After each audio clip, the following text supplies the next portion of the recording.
One man is being victimized by our own government. One man whom they fear, yet who millions love. One man who is willing to take the poison arrows of lawfare. One man whose voice has been taken away by a corrupt judge operating in a corrupt system. One man who has been ridiculed and insulted. One man who refused to back down. One man who refused to back down. One man who refused to back down. One man who stands between us and them. One man that wants to see America protected again. One man who wants to see America prosper again. One man who understands that a man is a man and a woman is a woman. One man who understands and protects the blessing of life. One man who wants to restore American exceptionalism. One man who once again wants to make America that shining city on a hill for all to see. A place where all the people of the world glowingly set their eyes upon. America. One man who unashamedly wants to make America great again. That one man is Donald Trump.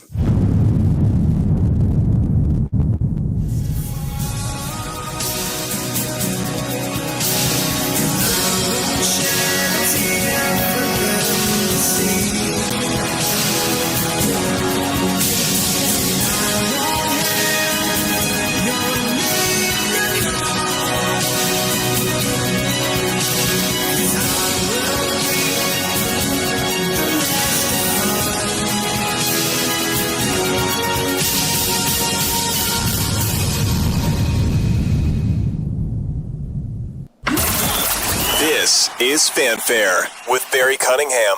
Welcome every day to a Saturday edition of the Fanfare with Barry Cunningham show. I'm hoping a couple things today. I'm hoping that one, this won't be a long show. I hope it may, as long as it needs to be. Let's put it that way.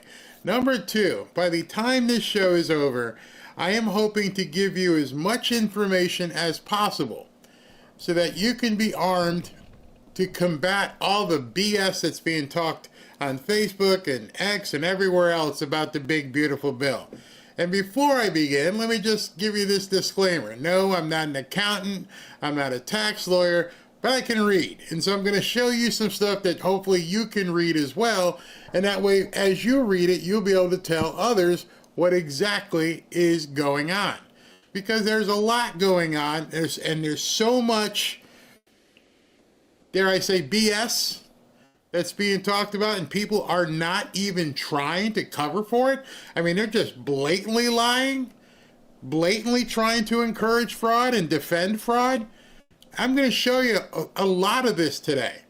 And I'm going to ask you one question right now that I'd like you to go ahead and put in the chat. I'm going to get to it later, but I'd love to see what you guys say. Some of you are my age, some of you are younger, some of you are black, some of you are white, some of you are men, some of you are women. I'd like in your circle, your work circle, your associates, your family circle, your friend circle, people you know. How many people in your circle are currently on Medicaid, not Medicare? I'd love, no questions, just would like to know how many people you know in your circle are on Medicaid. Let's go ahead and start putting that in the chat. And those of you who are coming in later and that's just seeing this right now, I got a point with this, but right now I'd like for you to let me know how many people that you know are on Medicaid, because I think I've got something that's absolutely going to blow your mind. Just want to take another quick second and basically send out prayers and great wishes to the people in Texas and what they're going through. There's something weird about what's going on with these stationary weather events. Not a meteorologist, not going to put on a conspiracy tin hat right now, but there's something very weird. But nonetheless, with the weird stuff, the people in Texas need our prayers, and they're also going to need our money. I'm going to see if Ashley can't get somebody next week from, what's it called? Samaritan's Purse back on like we did with North Carolina. But in addition, Monday morning, we were kicking off our Monday prayer breakfasts. Right? I guess we can call it breakfasts. And what a great time to come together on Monday to begin to try and help these people in Texas. I'm going to show you some stuff on Monday that says also the country needs prayer, because there are so many Democrats, liberal nuts that are satanically cursing these people in Texas and finding joy in the fact that there's been loss of life and people are missing and property's been destroyed. There are actually people who are making fun of it. And I find that to be sick and repulsive, because even my worst opponent, liberal, I don't want your family to die.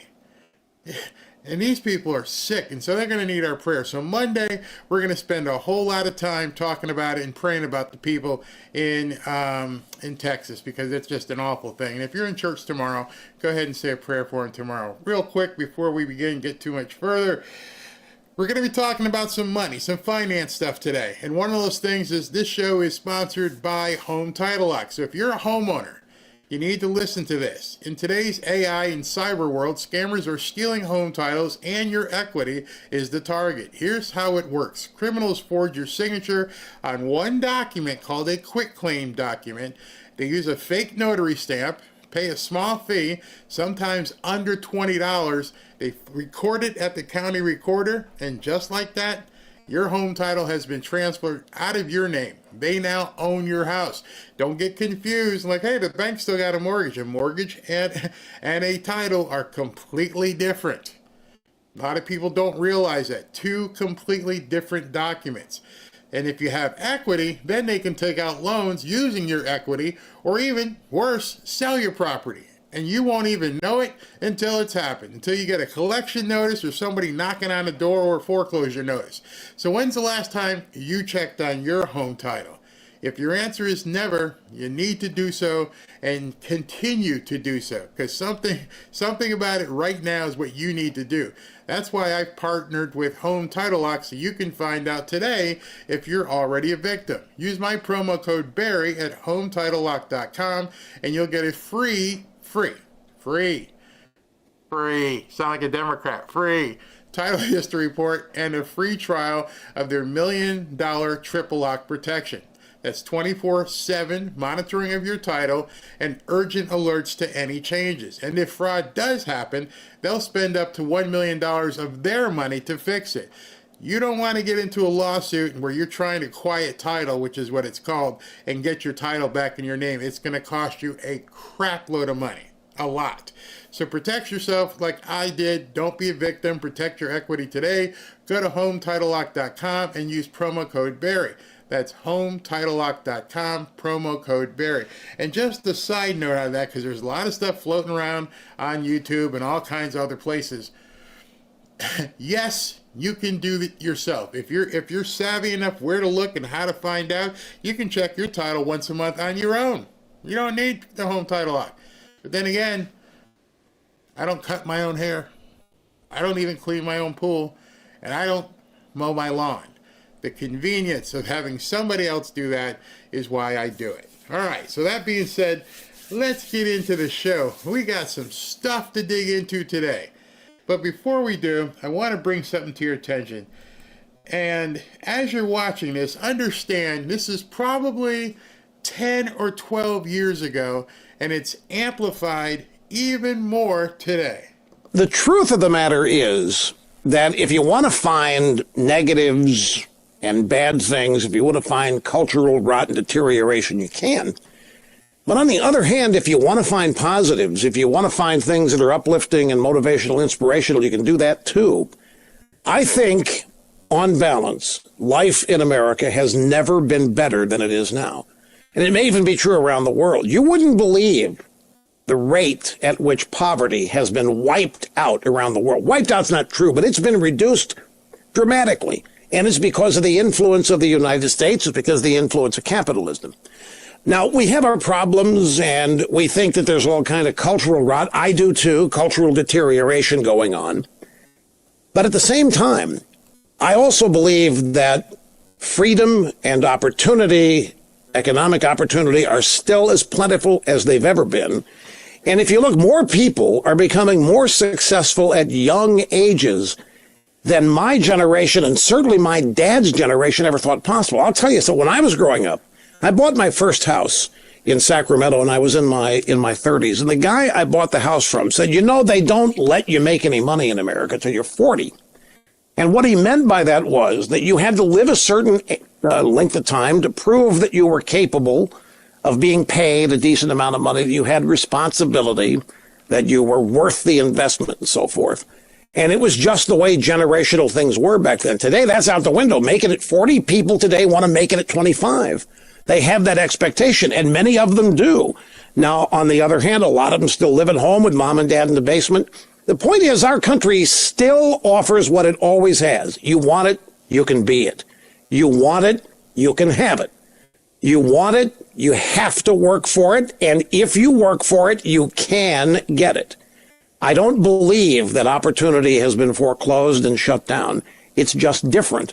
But I believe in the timeless adages of hard work and commitment, dedication, particularly being dedicated to your desires, will still pay off.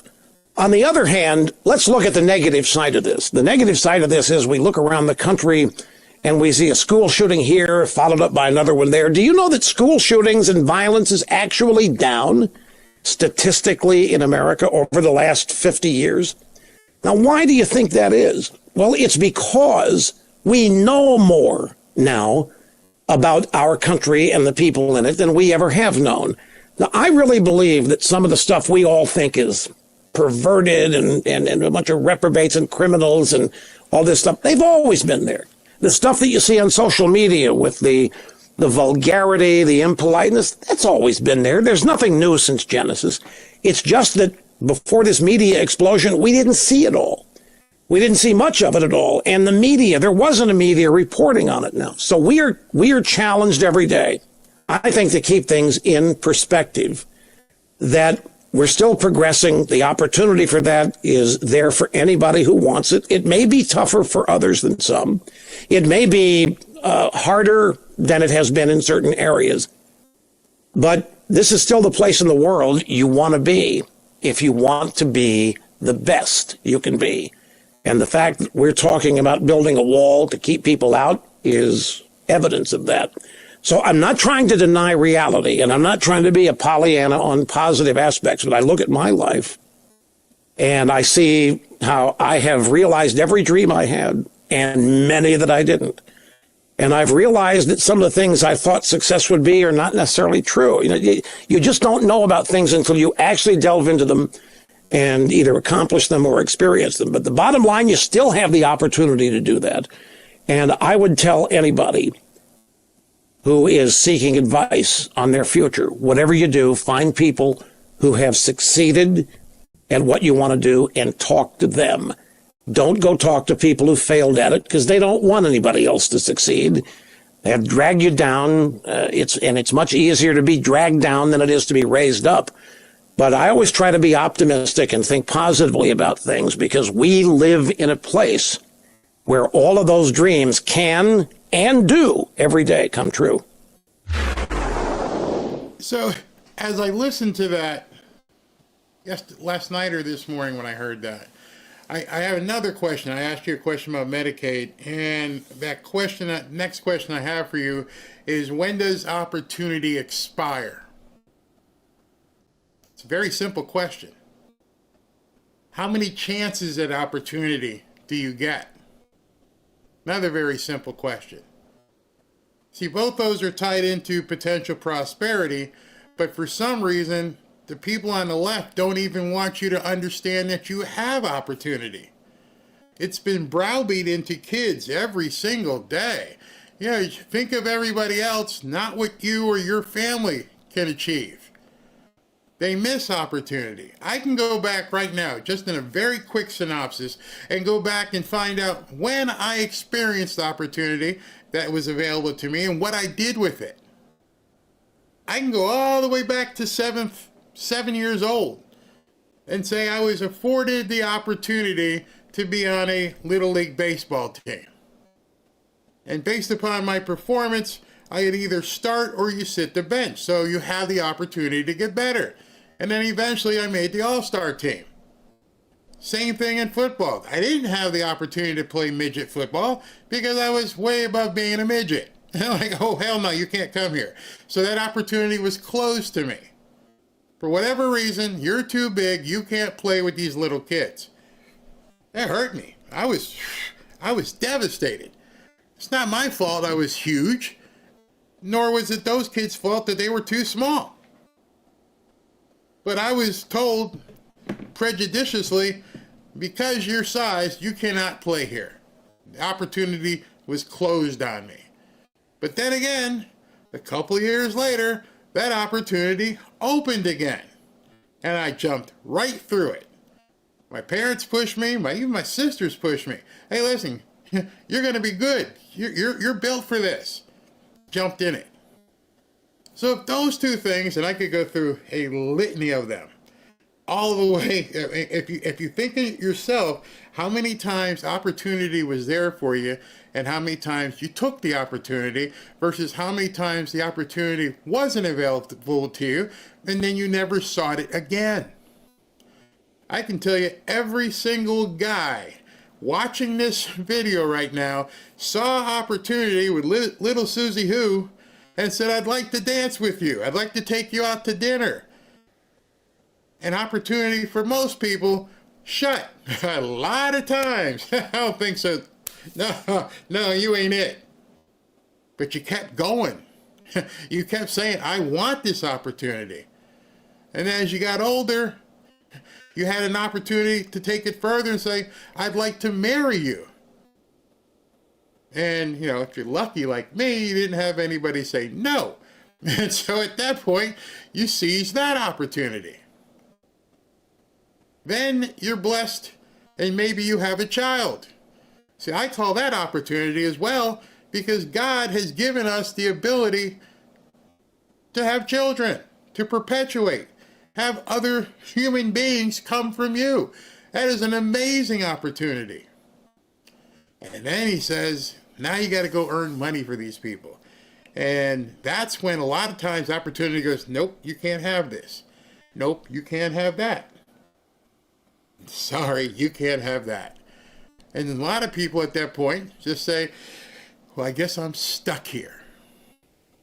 But there are other people like me who said, yeah, I was down, but I get back up again and again and again. And all through my life, now at 64 years old, no one ever told me there was an expiration date on opportunity. Not one person ever in my life goes, that's it, you're done, you've used up your allotment of opportunity in this lifetime. Sorry, hope you get the steak knives and play again. Anyone ever tell you that? Everyone ever tell you your license to seek opportunity has expired? People act like it all the time. People even here shun when I talk about opportunity, and then, you know, it's partner prosperity. I think some people think, hey, I've got a certain age and opportunity is just not there in the cards for me. This is indeed, as Rush said, the best country in the world, and it's over abundantly flowing with opportunity. Unfortunately, a lot of these people today don't have our parents. A lot of these people today don't have us. How insidious it was that the Democrats created this charade of, you're oppressed, man. It's horrible. You can't make it. And then they went even further and said, the white people did it to you. Did you know these white people are They're evil. They make sure that you have to keep taking the bus. Oh, they make sure that, you have to stay in the mailroom. Oh, it's the white people. No one ever told me that growing up. No one ever told, color wasn't mentioned. You want it? Go for it. You want to play football? Get your butt in shape. Go to the gym, work out, run, be the best you can be, and then understand there's going to be people better than you who are going to knock your block off, and then you have to get better again. These kids don't have any opportunity because they're told it doesn't exist. And then they're told it's because they're gay, they're trans, they should be trans, they're not from here, they're in the wrong body. There's all kinds of excuses made. And now you've got an entire legion of nuts that have grown up and they're just pissed off, especially after what happened yesterday. Yesterday. The big, beautiful bill means absolutely nothing to them. They don't even understand the opportunity. Rush said that years ago. Hey man, I've never seen this much opportunity. I can say it today in 2025. I've never seen this much opportunity. Oh my gosh. I feel so blessed every single day. I tell Ashley, I tell Robin, man, I cannot believe the abundance that's being washed over me every single day. And I do mean that, not just on this show or any rankings on YouTube or any of that stuff or sponsors that want to connect with me. I mean all the way around. All the way around. Personal. The love I feel. Yes, financially as well. And it just keeps happening. And then in order for it to keep happening, you have to seize on it. If there's anybody watching right now who thinks their opportunity score is 0 and it can't go any further, I'm here today to tell you, yes, it can. And if you don't want to seize the opportunity, at bare minimum, you should feel that you can provide opportunity to those in your family who don't know it exists. And I'm not saying you have to cut them a check. I'm not saying that you have to buy them any gold or silver. I'm just saying you can show them. And so my job today is, I think I need to show you. Let me show you the easiest one. But let me tell you about it first. Right now, President Trump, and I'm going to keep telling you this throughout the next, how long we're here. President Trump, because of the big, beautiful bill, started things off where they should start, at birth. Now, as of the thing being signed yesterday, every kid born, not a black kid, not a white kid, not a Jamaican kid, not a Jewish kid, every kid born who's a citizen is going to get $1,000 put into a savings account at day one. And so you're thinking, well, what kind of opportunity is that? Well, I don't know, maybe some people need to understand compound interest and what that $1,000 that they just received as an opportunity will mean when they're time to go to college or anything. Hopefully not college, but start a business. 20 years down, what is that going to mean? That is a tremendous opportunity. Remember back in the day, our parents used to buy savings bonds, and you'd buy these bonds and you'd stick it in a safety deposit box, and it's for your child, and by the time they're 20 or 21, you could cash in the savings bonds, and they'd have some bucks. Some of us lost our savings bonds, didn't even know where they are because we forget about them. But now these children, these little baby boys and girls, by the way, there's only two sexes, little baby boys and girls are going to grow up knowing they're starting at a point where they're already on the road to prosperity. So many people think prosperity is a bad word here. Well, President Trump just gave all these kids who are being born today, tomorrow, and the next day $1,000 so that they can begin their drive towards prosperity. Now, on the flip side of that, let me show you how the left is twisting that to be a bad thing. $1,000 in anybody's hand. I don't know how that's a bad thing. I don't know how you lift a gift horse in the mouth. You can't even wipe your own butt yet, and you got $1,000 in the bank. You got more money in the bank than some people walking around have. $1,000? Wow. Can somebody come clean me up, because I gotta get ready to spend this $1,000. Now you have to sit there and roll around in the crib for a little while and keep. Yeah, you just threw up all that. It's nasty. I'm gonna have to charge you $1,000 just to clean up what you what you just did. We all had the lovely time of taking care of babies, and then did you realize that baby could have $1,000 right there? I want to show you how the Democrats are looking at $1,000 literally falling out of the sky, and somehow, somewhere, they've decided that this is a bad thing for children, newborns to have. Don't know how you could twist this. Hold on, before I switch over there, I'm just looking at my face is not in my cut thing here. 1 second. How did I do that? Okay, there we go. Because it doesn't do any good if you can't see me, and if you can't see me, then it doesn't make any sense. Hold on, 1 second. Oh, I gotta go this way. Don't mind me. I'm doing production work while I'm talking to you because I messed up the production. You'll see the box here in a second. All right, I got it done. See that box with me on the side over here?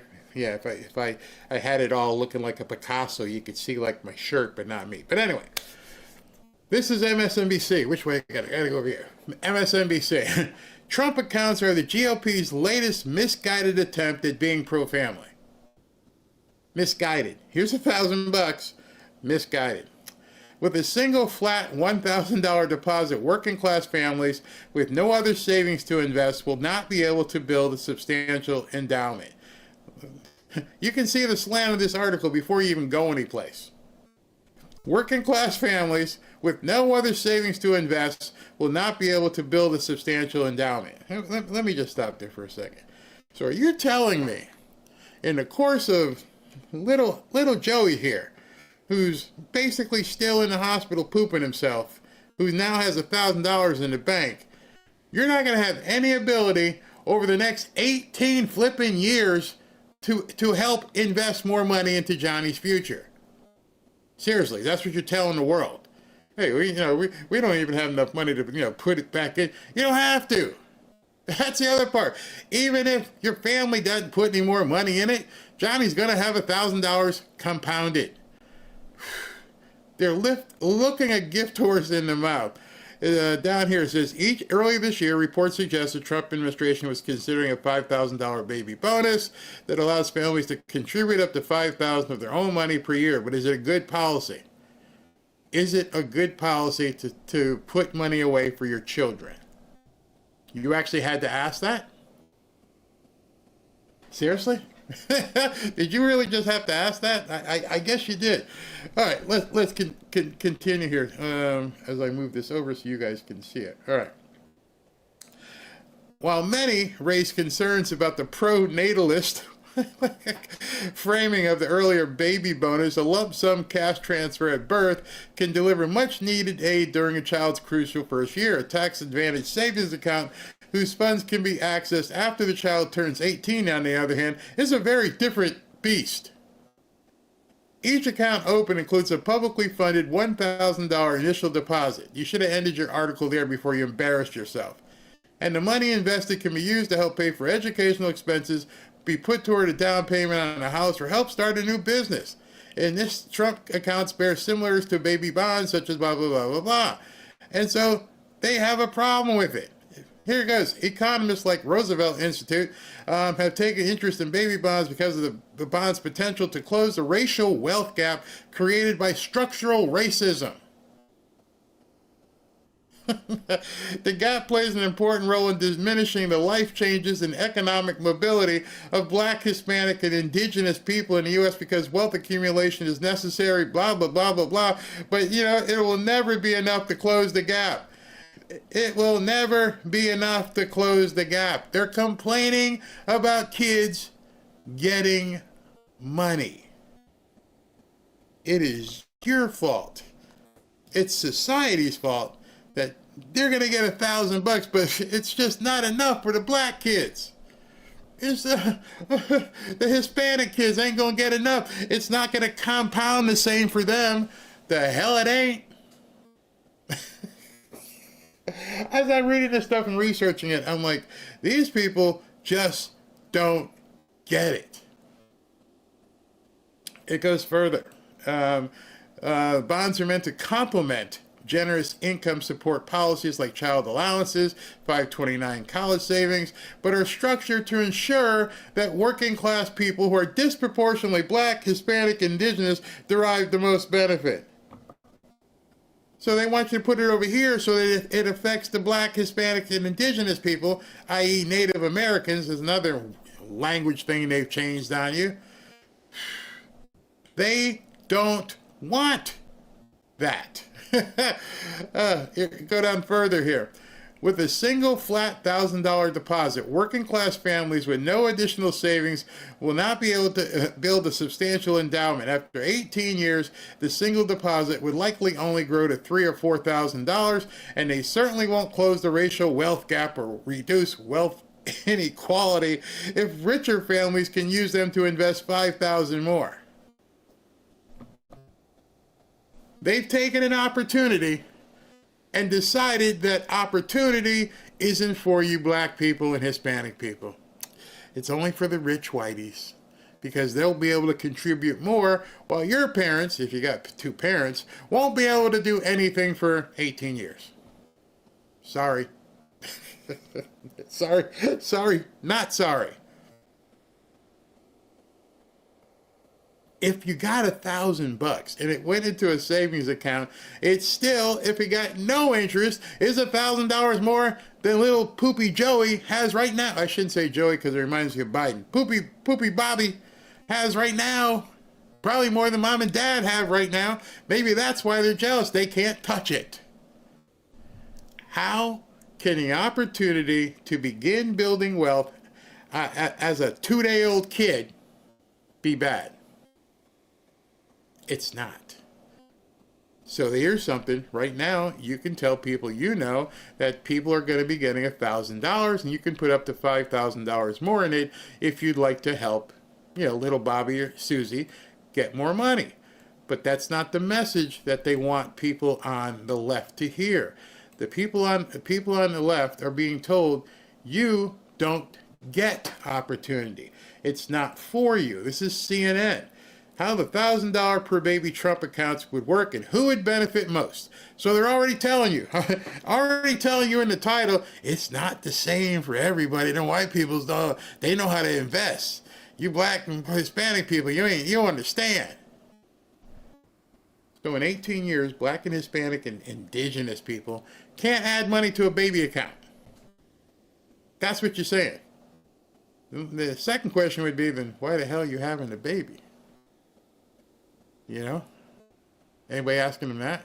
I mean, the blessing of having a child also comes with the burden of responsibility. And you're telling me you don't want to put any money into this kid's life. You don't want to save a dime, and then a kid grows up, and what's he doing? Here's what they say about it. On the face of it, the so-called Trump accounts, which would provide parents of newborns with $1,000 to invest on behalf of their child's future, would be a plus for many families. It's pro-family initiative that will help millions of Americans harness the strength of blah, blah, blah. The pilot program, blah, blah, blah. While the proposal has its merits, here comes the but. It may not do as much as it could to help the tens of millions of families who will struggle to save for their children. Let that sink in what he just said. It may not do as much as it could to help the tens of millions of families who struggle to save for their children. If you've got no gas in your tank, you run out of gas on the highway, and you call up your friend, hey man, I'm stupid, I didn't look at the gauge, I'm really dumb, that's what my dad used to say, but can you bring me some gas so I can get home? And so what happens, your friend shows up with the red gas can with about 2 gallons worth in it. In the grand scheme of things, your buddy, he came to help you, but he only brought like, $10 worth of gas. Okay, that'll get you to the gas station. When you got nothing, when your tank is on empty, and somebody brings you 2 gallons, did they not help you? CNN doesn't think so. It ain't gonna do anything for the tens of millions of families, for the blackies and the Hispanics. No, it ain't doing nothing. The proposal meets some, but not all, of the practices recommended by decades of research on early wealth building programs, says Madeline Brown. She's a senior policy associate. The bad stroke preliminary details. Under the proposal, the initially called the Money Account for Growth, the federal government would put $1,000 into babies born between January 1, 2025 and December 31, 2028. To be eligible, this is where the metal meets the road here, pedal meets the road. To be eligible, the baby must be a U.S.-born citizen, and both the parents and the baby must have Social Security numbers. The family and others, I like this others part. The family and others may make annual contributions to the account so long as the combined they don't exceed $5,000 a year. Although they say they can do more. The money must be invested in a low-cost, diversified U.S. stock fund or equivalent, and no withdrawals may be made till the child turns 18. So it's tax-free. Taxes are deferred on growth until the money is withdrawn. The account is blah, blah. And so they actually have cons here. Here are the pros. Yeah. It's regressive and it's got cons. It's got the cons of, it's complex to withdraw the money. Why are you asking about early? That's not your money to withdraw. It's the kids. It's regressive. Every family, rich or poor, would get the same. They actually wrote that. It's not good because everybody, regardless of need, would get the same $1,000. These people don't want you to have opportunity. They're telling people, instead of saying, this is awesome, you're having babies out of wedlock, they're all over the place, but you know what? Your kid might have a future. We're going to give you $1,000 to get him started, her started, he, she, whatever you want to call it. And then you can add to it as it goes on, up to $5,000 a year. But CNN and MSNBC both just say, well, they ain't got no more money. That's it. For the next 18 years, you're telling me you had a kid that you can't put $20 a week? See, that's the problem. And now you have information just on that piece. Just on that little piece, which they're hardly talking about on the news. And if they do talk about it, somehow it's a bad thing that the government is giving newborn babies $1,000 head start, because it's not enough.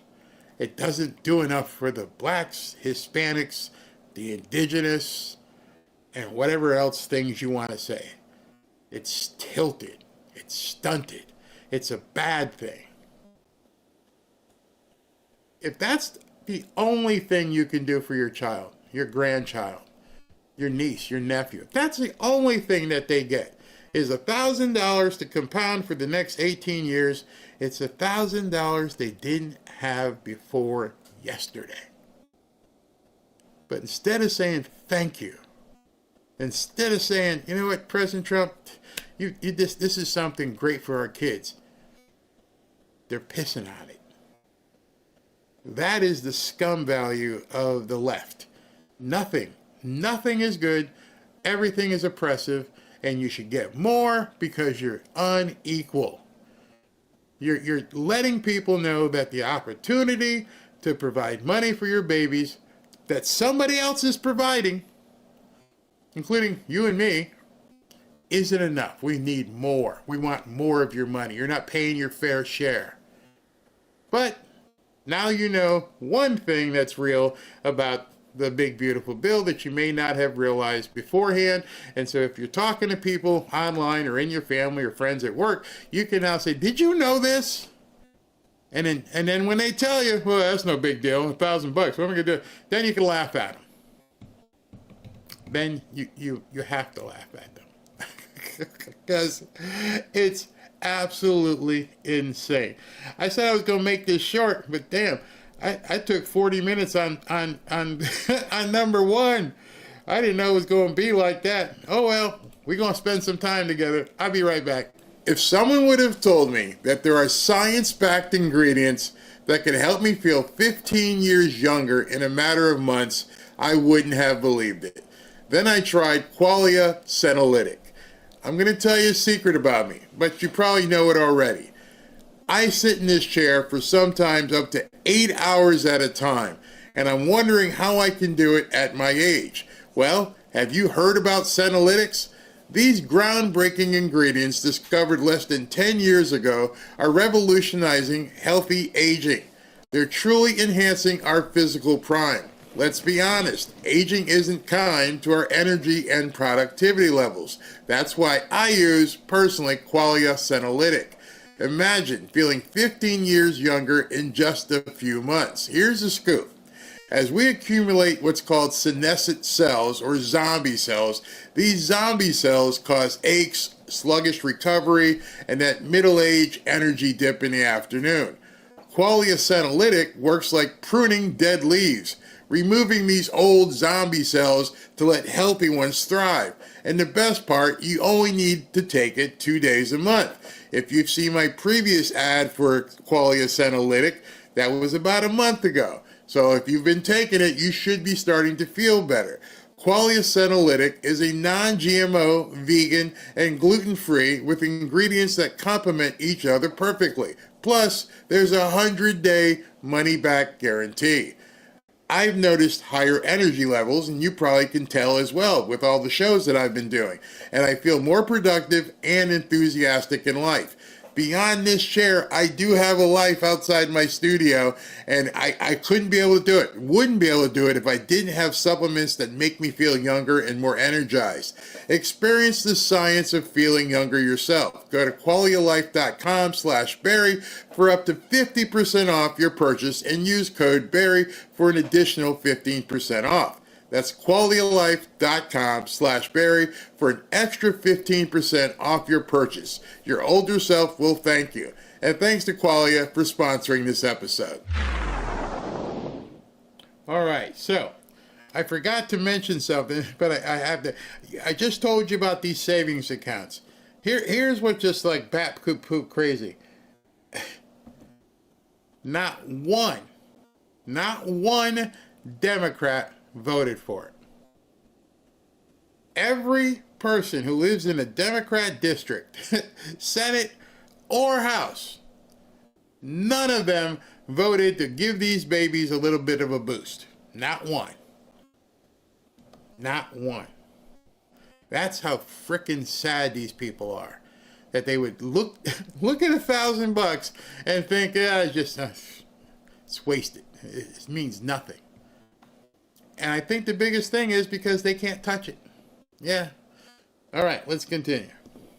But I make a couple points about this. First of all, I've heard a lot of the criticisms, the fear that we're going to have a brain drain. If you go back to the 50s and 60s, the American space program, the program that was the first to put a human being on the surface of the moon, was built by American citizens, some German and Jewish scientists who had come over during World War II, but mostly by American citizens who had built an incredible space program with American talent. This idea that American citizens don't have the talent to do great things, that you have to import a foreign class of servants and professors to do these things, I just reject that. I actually think we invest in our own people, we can do a lot of good. You've heard that criticism in particular as the president has talked about cracking down on foreign student visas and their abuses, but I think that's actually an opportunity for American citizens to really flourish. Celebrations, what's the Opportunity. He Vice President just said it. Here's an opportunity for Americans to flourish. People aren't looking at this the right way. They're looking at it, hey, they're taking all these newcomers out. They're going to make them go back to wherever. They're going to feed them to the alligators in Florida. But they're not looking at the opportunity. The opportunity is now you've got all these different jobs and positions that you can go out and get a job and make some money, so maybe you can put it in that baby's savings account. Nope, They're not talking about that. They refuse to look at it as an opportunity. Thousands of jobs. The economy's flourishing, starting to take off, as President Trump said, on a rocket ship. But the Democrats want you to believe that there's no opportunity. They're trying to drill it in people's heads. Your opportunity quotient, you're done. You don't have any more. Country's toast. These maggots have destroyed it, and there's no opportunity. Never thinking to themselves, as they're saying, even on television, well, who's going to clean your hotel room, and who's going to, come to your house and clean your house? Who's going to pick your fruit? That's an easy answer. Americans. I don't understand how they ask the question and don't understand the answer is staring them in the face. You see these 4.1 people who are unemployed? You see these millions of people who are not in the workforce? That's your answer. It's opportunity. You no longer have to worry about sitting on a couch, eating bonbons, and getting EBT cards. You can actually become a productive member of society. You can mark it down as an opportunity. Huh? Well, who's going to pick my stuff? People who need to get paid. That's who. That's who. Interaction like with your constituents regarding this new piece of legislation that's just been signed into law? Well, I was just in a huge parade yesterday. It's one of the best ones I think I've ever been in the town of Farragut. It's a little enclave on the outskirts of Knoxville where I grew up. Mm-hmm. And it was overwhelming. You couldn't, it was young, old, black, white, everything in between, every age group. Thumbs up. Thank you for passing the big, beautiful bill. People are excited again about this country. I haven't seen this much excitement since Ronald Reagan took over and I was just a young political operative. I'm totally serious about that. I'm very excited about where our country's going. And that's why the left and the left-wing media is not getting any traction on this scare tactics on Medicaid and Medicare and food stamps. Look, if you're able to work, you ought to work. But if you can't work, if you're a single mom with a couple of kids, this won't affect you. Quit listening to the phony numbers by the left. They're just trying, and shame on the Democrats. That's all they've got. They've got nothing. They had 4 years and they wrecked our economy, wrecked our country, wrecked our standing in the world. We've got a real leader in the White House and in the Vice President. J.D. Vance and President Trump are leaders, and the rest of the world is taking note. And our stock market, the price of gas is down, the stock market's up. People are fired up again. Heck, I'm fired up. I moved to Florida, and when I moved to Florida, Robin's like, "What are we gonna do?" And I come from Jamaican heritage, and you've seen the commercials and comedy shows. You got three. You work like a Jamaican. You got like 3 jobs. And yes, my Jamaican relatives would have 2 or 3 jobs. It became almost a stereotype. You got 2 or 3. You felt bad if you only had 1 job. Like I got 1. Oh, what do you do the rest of the time? Sleep. Uncles would say that to me. Yeah, 2, 3 jobs. I moved to Florida. I became like a Jamaican. I had 3 jobs. And people are like, "How are you doing this?" I'm like, "Well, I got a wife to take care of." And so I was managing a couple of nightclubs at night. And during the day, I was managing the floor of a flea market. And then on the weekends, I worked security in nightclubs. 3 jobs. 3 of them. Altogether, those 3 jobs weren't as taxing on me as doing this show. Because you're working 3 jobs, you're hanging out, But I worked 3 jobs. We can't even get some of these idiots to work 1 job. They're bitching and complaining because they're going to have to either work 20 hours a week or volunteer 80 hours. Oh my God. Oh my God. What am I going to do? You're going to get your nose ring out of your face and go to work. Work is not a bad word. Work is a I would almost say a synonym for opportunity. Some of my biggest opportunities came from me working. I was collecting a paycheck, but I was able to meet other people. Hey man. Hey, how you doing? Hey, what are you doing? Remember what Rush said at the very beginning of this video. Seek advice from people who are successful. Don't ask people who ain't done anything. They're just going to keep you in they ain't done anything crowd. So if you see somebody, just like Chris Gardner from the movie Pursuit of Happiness with Will Smith, you remember the line, what is it you do and how do you do it? Dude walked up, saw the Lamborghini, went, hey, that guy's got some money. I'm not asking you for any money, just tell me what you do. People have lost that opportunity. They're not seizing on that. So when I was working, and at that time, believe it or not, my biggest opportunity came when I was bouncing. Because then I got to meet all these entertainers, and next thing I knew, a buddy of mine formed a security company, and they would get calls to go do bodyguarding and everything else.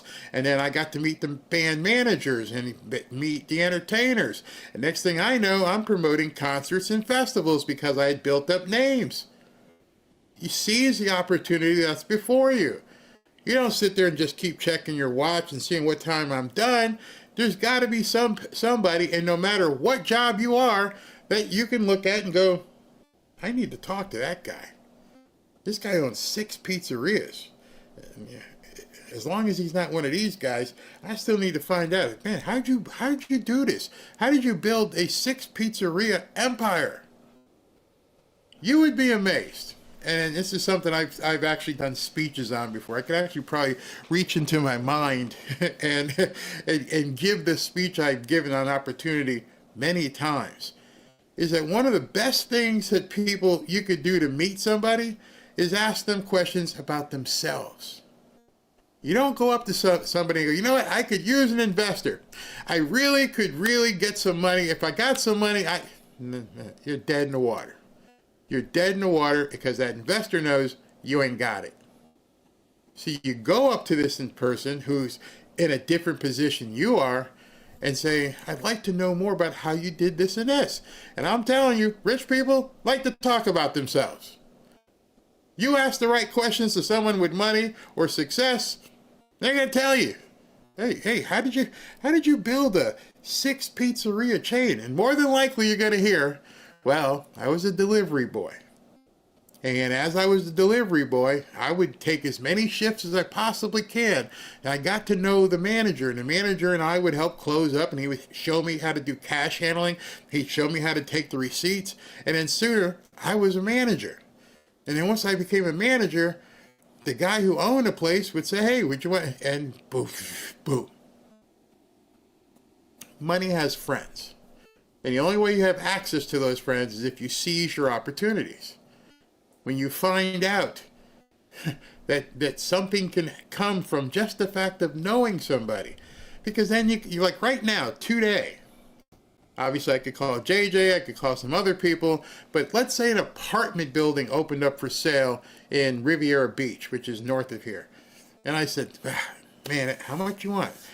It's worth like 20 million, but I would take 19 because I got to get out of it. Well, I ain't got $19 million. It ain't sitting in the bank account, but I know who does. And then I go talk to that guy and go, hey, listen, this might be a deal, but I go with the entire proposal because an opportunity opened up, and even though I can't get it done, OPM is incredible. OPM will change your life. Not opium, OPM. But in order to get OPM, you have to provide what? Wait for it.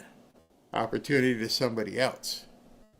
And that's where a lot of people lose. They don't understand that the biggest thing somebody else has that has something you don't is show them how they can grow. The guy who owns pizza parlors. Hey, I got this other location across town. The guy's not making it. I think we could do it. It's in a good location. Okay, it's an opportunity. Let's go see. Hey, if you mind, I found it. Can I get 10%? We'll talk. It's that simple. I know I just made like a 2-minute synopsis on it, but it's literally that simple. You ever heard about deals being made on the back of a napkin? Because opportunities come across that fast. I'm in a restaurant and I'm seeing people come up and, down there's a restaurant here called Shooters. And people are coming up on their boats, and they're parking their boats, and they're doing things. And I happen to think, I hear people do yacht provisioning. And I saw the people bringing the food, and they're bringing it out onto the yacht. Never thought about that.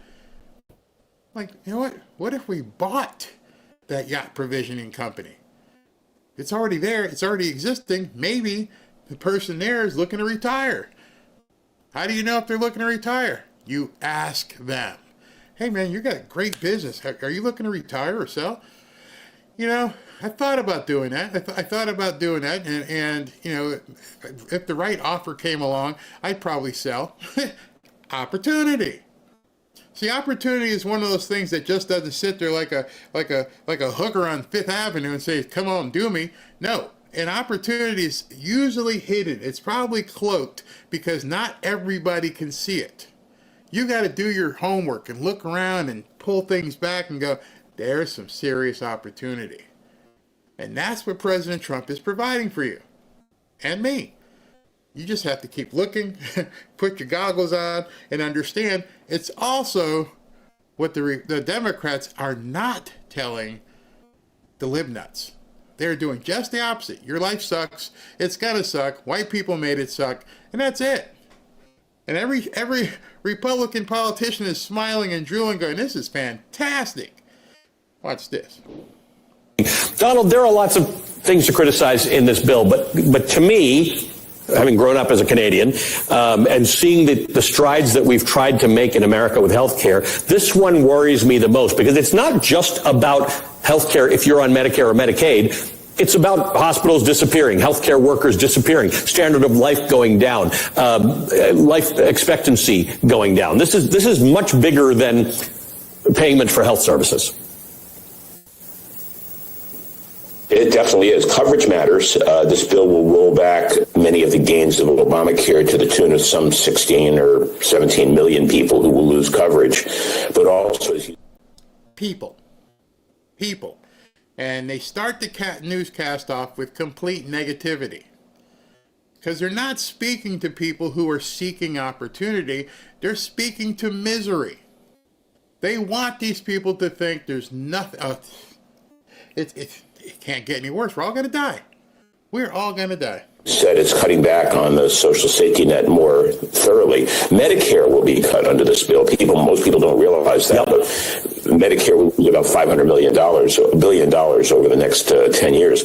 Also, the bill and Obama and Trump policies cut back on some of the really important supports to health in this country. The food stamp system, SNAP, is being cut back by 74% under other provisions that Trump has proposed. And states are going to be hurt hard when the patients aren't going to go away when Medicaid coverage goes away. So states are going to have to make up for a deficit. And states are sources of enormous amounts of support to communities and people.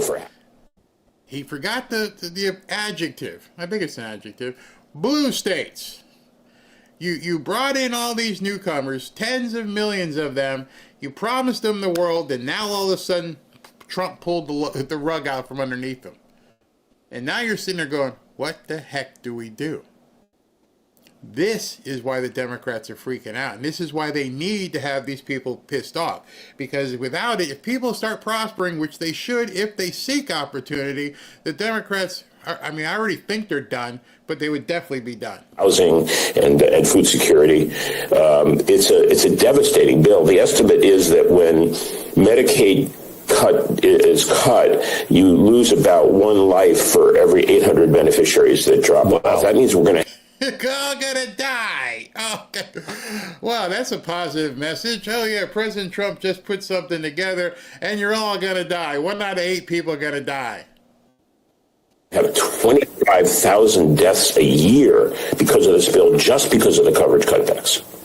And by the way, Congresswoman Underwood, lots of Republicans seem to understand this. It's why there was so much pushback by some of them in the Senate and in the House. It's like, this is going to have to get paid for. It's going to have to get paid for in our states, or people in our states are going to lose their coverage. They understand this is a wildly unpopular bill. It's underwater. It's been underwater for weeks in terms of public popularity. This legislation was never popular. It didn't start out popular. It didn't end popular. The American people know that this is a scam. We call it a tax scam. And what it means is about a quarter of nursing homes in this country are about to close. We will see a collapse in elder care. Our seniors, our elders are going to need to be able to approach end of life with dignity and the high quality health. I wish I was on this panel. I'd like, hey, ma'am, where's your crystal ball? That's giving you all, we're all going to die. The nursing homes are going to die. Everybody's going to die. Can't you tell? That they deserve. And yet, Donald Trump and Republicans in the House and in the Senate unanimously supported this bill that is going. What was that word? Unanimously. To gut nursing homes. It's outrageous. And I think that people get seduced by the nuance and the complexity sometimes. At the end of the day, this is the largest healthcare cut in American history, period. Yep. And the American people understand it and they don't like it.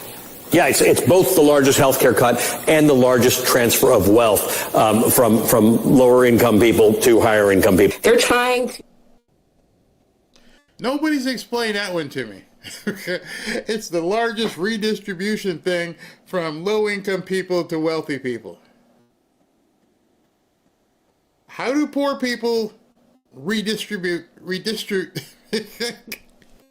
How do poor people redistribute wealth? I don't know how that's possible. With your own thing, from poor people to wealthy people. If you ain't got nothing, how you going to give it away? Think about that. This is something they're pushing, and you have to literally be a mental midget to accept it. It's the biggest wealth redistribution program as poor people redistribute wealth to rich people. I don't even know how that's possible. Otherwise, you wouldn't need Medicaid. To cut our health care, make more families go hungry, to give billionaires and wealthy corporations a larger tax cut.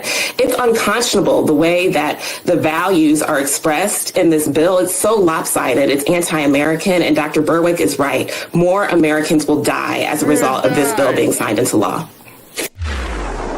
All right, so I want to tell you guys something. Earlier in the show, I asked you, how many of you knew people in Medicaid or on Medicaid? What's your circle look like? The reason I asked is because, and let me see if I can see the number. I didn't have a chance because the chat was moving so fast, but I saw comments like this. I don't know anyone on Medicaid. I know one person on Medicaid. Just starting. I know no one on Medicaid. None that I know are on Medicaid. I know 2 people on Medicaid. So, if that is true, and I don't think any of you have any reason to lie whatsoever, that most people don't know anybody on Medicaid, or very few people on Medicaid, let me ask you this. Would you say it's in your circle of friends, family, and coworkers, that is like 5% of the people you know? 10% of the people you know? 15% of the people you know? If there's 100 of you in a room, or you're at a backyard barbecue and there's 100 people, are 15 of those people on Medicaid? Now, I want you to imagine that you're at a barbecue and there's 100 people at the barbecue and 60 of them are on Medicaid. What? How is that even possible? Well, let me show you something, because this is from a Democrat congressperson from New York.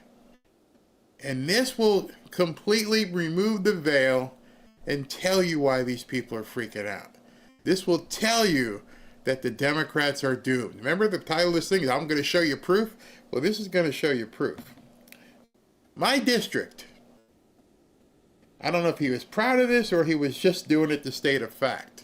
Y'all need to be sitting when I show you this. My district, New York 15, has the second highest Medicaid enrollment in the nation.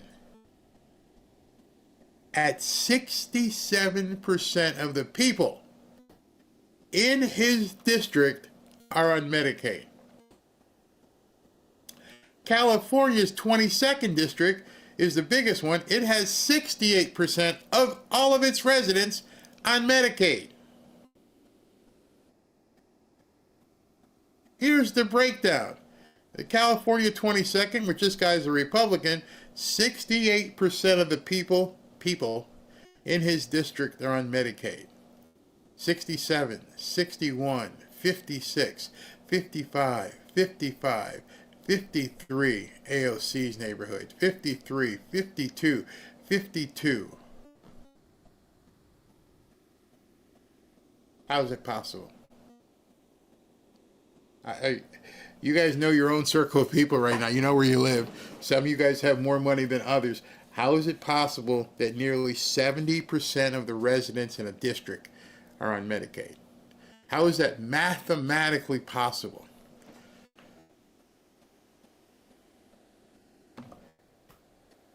I got that and I was like, OMG. That's what's wrong. This is what's wrong. This is what has them freaking out.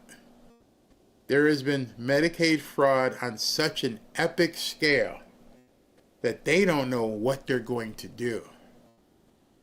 Some of you guys are looking at this number and go, it can't possibly be.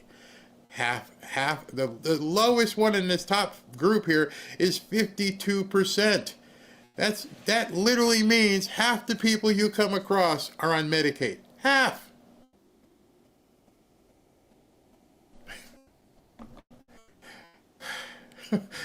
I gotta look at some of these comments here. I gotta know what you guys are saying about that. Half. Most are illegal. It's obvious there is fraudulent enrollment.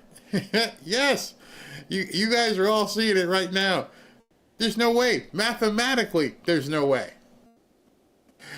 That's why I asked you, hey, tell me the circle of people you're around, how many? And people are like, 1, 2, don't know anybody.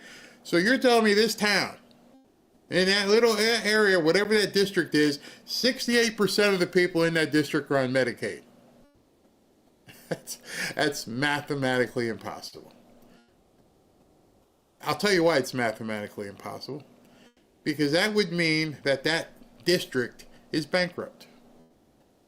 That means that they're not generating enough money because 68% of the people who live there are not going to be able to put money towards the government in that area. That's impossible. What happened to Obamacare? I don't know. I've never been on any assistance, even as a single mom of 2. I worked. Unless those people are not real. Yes. Yeah, even James has 3 people in my circle. 3. However, how big his circle is. When you see that should stun you. That should absolutely make you go, there's something really wrong. That's why the Democrats are screaming. Because they know it's over. The party is over. Their political party is over. And the money flow is over. Because if 68% of your people in your district are relying upon you giving them money and services, then they're never going to vote you out because you're giving them free stuff. Free stuff that you and I are paying for. No wonder AOC is in a D+38 district. She's giving them all kinds of free stuff, and she's assuring that they're getting free stuff, and they're never going to have to worry about it. We're going to keep giving you all the free stuff you can possibly have. And I realized at that point, they don't have opportunity. They're just thieves. Yeah, there may be some sick people, some poor sick people. But here's why it's really important for you to understand what exactly has happened with Medicaid. I was going to do a long diatribe on it, and I found a video that perfectly explains what's going on. Medicaid cuts, sanctuary cities and states will now have to pay for their open borders policies. Medicaid was subsidizing open borders. How? Illegals don't have health insurance, so they can't go to the regular doctor. They go to the ER, and the ER by law cannot turn them away. So that's how they're getting medical care. I just saw a report that said 55% of ER physicians' time is spent on this uncompensated care. With Medicaid cuts, now what's going to happen is this is going to leave a hole in the budget of these hospitals that was filled by our tax dollars. So the Democrat states, cities, they're going to have to address this hole. They're finally going to have to bear the cost of their open borders policies. They don't get to use other people's money anymore. All these people marching around with their "No one is illegal" sign, guess what? Now you can pay for it. And that's where the grift is. Because now everybody in these towns who were feasting off of Medicaid are now scrambling. They don't care about the people. The hospitals, grifting. The politicians, grifting. And now they're stunned. Because all of a sudden, it's over. No more gravy train. No more newcomers getting free stuff. It's over. And you watch what happens in some of these districts that are reliant so much on stealing your money.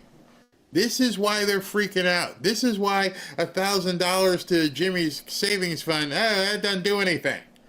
Yeah, not when you're taking in tens and hundreds of millions of dollars and making you and me pay for it.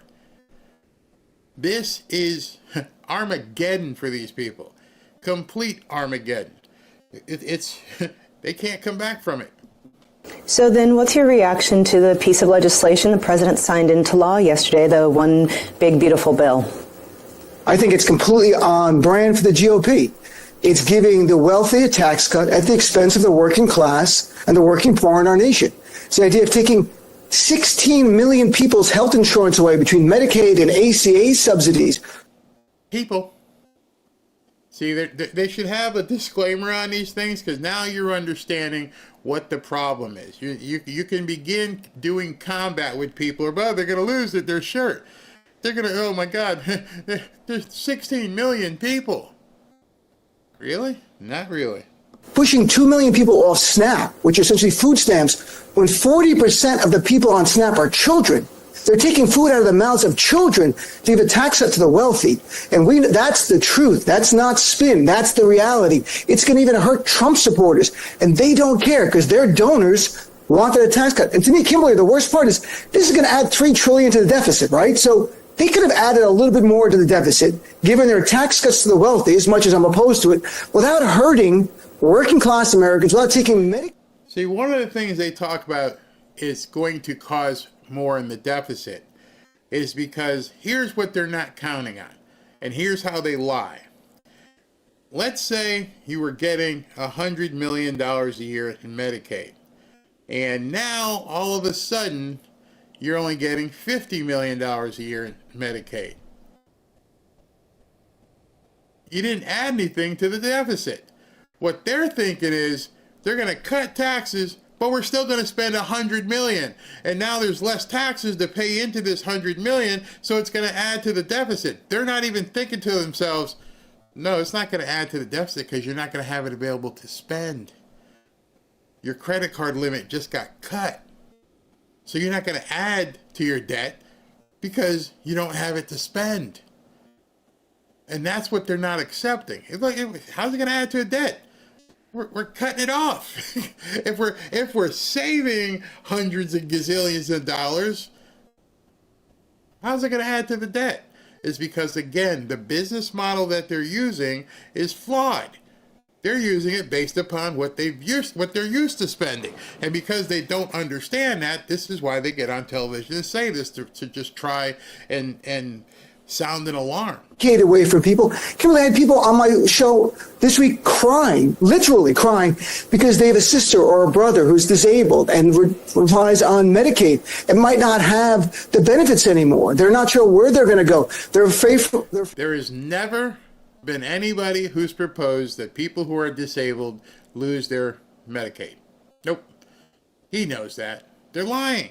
They are absolutely lying. for losing ACA and not having coverage for a pre-existing condition that won't get covered anywhere else. So this is a cruel, it is a mean bill. It's to help the wealthy at the expense of the rest of us. As your caller said, I was listening to them. I wish on the right and the left, and I'm not being naive, but working class people could unite and take our power back from the wealthy and elite that run this country for the benefit of big corporations and the benefit of the wealthy donors. So how do you think Democrats should respond?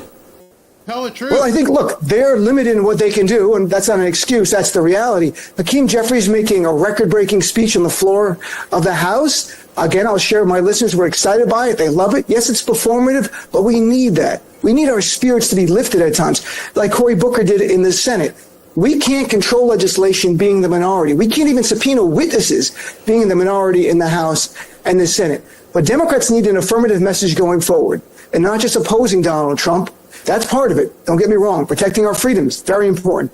But fighting for the working class. The Democratic Party is the party of Social Security, Medicare, Medicaid, the ACA, CHIP. Notice what he said they're the party of. They're not the party of opportunity. They're not the party of helping people get into business. They're not in the opportunity business. It's just not there. He just told you. We're in the party of, dealing with these poor people so we can get the government to pay for it. And then by getting the government to pay for it, we make money because we're stealing it from the government. That's the entirety of what they've done. I'm going to prove it to you. Because otherwise, you'd want people to be more prosperous. But your entire party is based upon what you can siphon from the federal government. So you need to have your, the ones with the plug still in the back of their head. You're using my Matrix reference. The Republican Party is the party of tax cuts for the wealthy and the January 6th terrorist attack. That's why I view the two different parties. It's up to us now to define who we are. Because, Kimberly, I hear people in the media, not you, of course, some say Democratic Party has an identity crisis. We don't. We have a leadership crisis. The Democratic base, we know what we're about. Our values have not changed at all. We're still fighting for the vulnerable. That in itself is the problem. You have a leadership crisis, and we haven't changed anything. Those aren't attributes. That is exactly what's wrong. Whatever you're selling ain't working. And I don't want to be a Democrat council person and show you what to do, but I'm going to show you why it's not working. That's very easy. Fighting for the working class, we need leaders who are going to fight every day for us and for those values.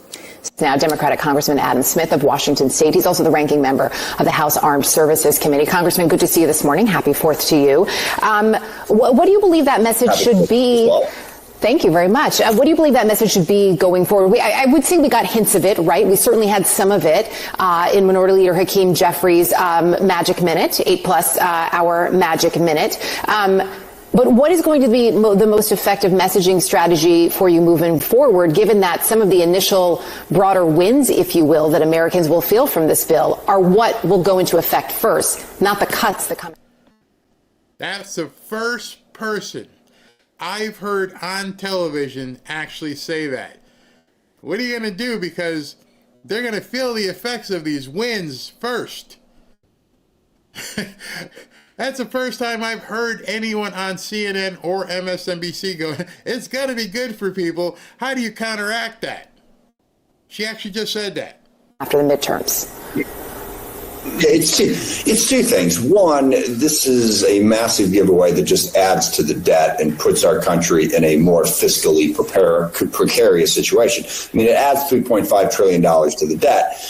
And how do we know that the debt is a problem? Because just about every single Republican, including Donald Trump, who voted for this bill, told us this was a problem. This was part of their criticism of Joe Biden during the campaign, that he had been fiscally irresponsible, that he'd spent all this money and done all these things that had driven us into a situation where we were in a fiscally terrible situation. And now they've added $3.5 trillion to the debt. Now, that's a lie. And again, he's using the Joe Biden model, the model that's been in effect for so long. He hasn't put in anything about tariffs, and he hasn't even thought about growth. The problem with the Democrats is that they're perpetuating a myth of how things should be instead of how things are going to be based upon what Trump is doing with the economy. They don't put any of those variables into account.